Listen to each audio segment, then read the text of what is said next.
Let me begin by telling you that as of this morning, the Prime Minister's office has made clear that Hamas have reneged on this hostage release agreement and has created a last-minute crisis in an effort to extort last-minute concessions. As such, the Israeli cabinet cannot meet to agree this deal. It cannot convene until the mediators notify Israel that Hamas has accepted all elements of the agreement that were already agreed. Families of our hostages have been informed today that Hamas has added further demands that contradict the agreement with the mediators. As of this time, the details of the agreement have not yet been finalized, and the negotiation team is continuing its efforts to reach a solution. The Israeli negotiating team are still in Doha as befits Israel's willingness to finalize the hostage release agreement. Therefore, no official announcement will be made by Israel about the success of these negotiations and the subsequent cabinet meeting until we do not have a finalized agreement. Even last night, the Prime Minister strongly insisted that Hamas fold their last-minute demand to change the deployment of IDF forces in the Philadelphia corridor, so important, so crucial to stop weapons smuggling to Hamas. To be clear, the government of Israel wants to finalize an agreement. We want to bring our people home, and we hope that the details will indeed be finalized.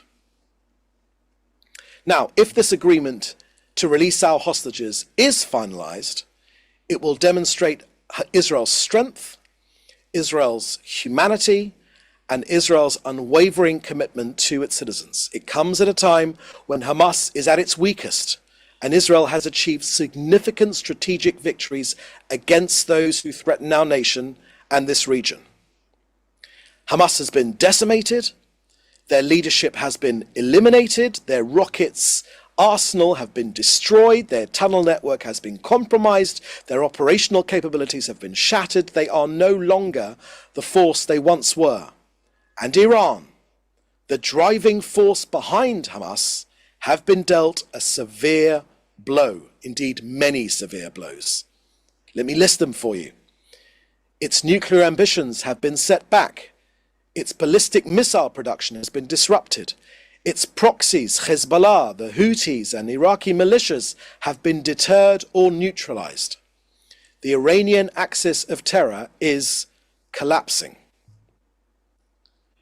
Now, Hamas is not just Israel's enemy, it's also the enemy of the Gazan people.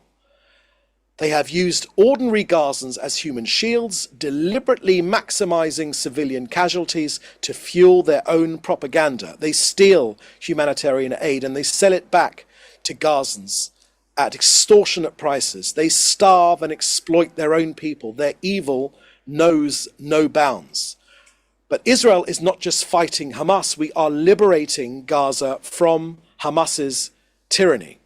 Every strike against Hamas is a step forward towards freedom for Gazans from this brutal regime. Now, we're asked often why this agreement has come to a head now. I'll tell you. This moment has been chosen because of Israel's military and diplomatic strength. Hamas is on the ropes, and international pressure, including President Trump's decisive stance, together with the Biden administration, have created the conditions for this agreement, if that does indeed come to pass. This is Israel acting from a position of power. We do this because every Israeli life matters, every Palestinian life matters. While Hamas dehumanizes and exploits their own people, Israel saves lives, both Israeli and Gazan. We show the world the stark difference between good and evil. Now, this hostage deal, this hostage agreement, if it is finally agreed, is not a concession. It's a demonstration of Israel's strength and moral clarity. Hamas's days are numbered and Gaza will be free from their terror. Israel will continue to protect its people, defend its values, and work towards a future of safety and peace for this region.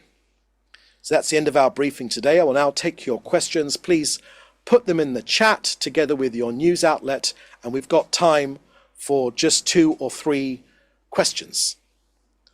Okay, first question is from David Clement from the News Forum in Canada. Can you elaborate on the terms that Hamas have reneged on?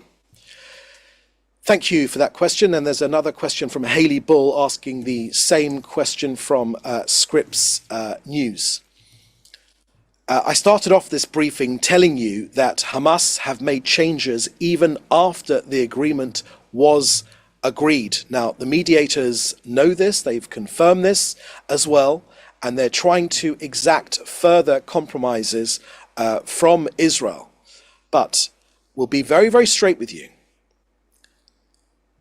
This hostage release, if it happens, the primary function of this hostage release deal is to get our people home.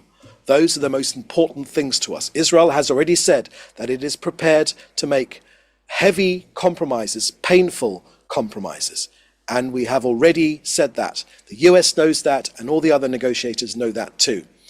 I will not be negotiating live on air, but I will tell you that Hamas have been making changes to the agreement which has already been agreed. Next question here is from Chris Summers from Epoch Times. Is Israel still seeking a complete veto on release of Hamas prisoners? So thank you for that question, Chris. That information will be in the agreement when it is finally finalized. We thought we had an agreement last night. Today, Hamas have been making changes to this agreement. Now, Hamas are a jihadist organization.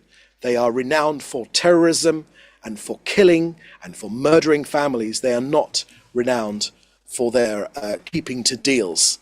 So when this agreement is finalized, the details of the deal will be clear for all to see. Okay, that's the last question we've got time for today. Thank you for joining us. We'll have another briefing next time, and we look forward to joining you. We'll let you know when that is. In the meantime, for interviews or for any other question, please do get in contact in the usual way.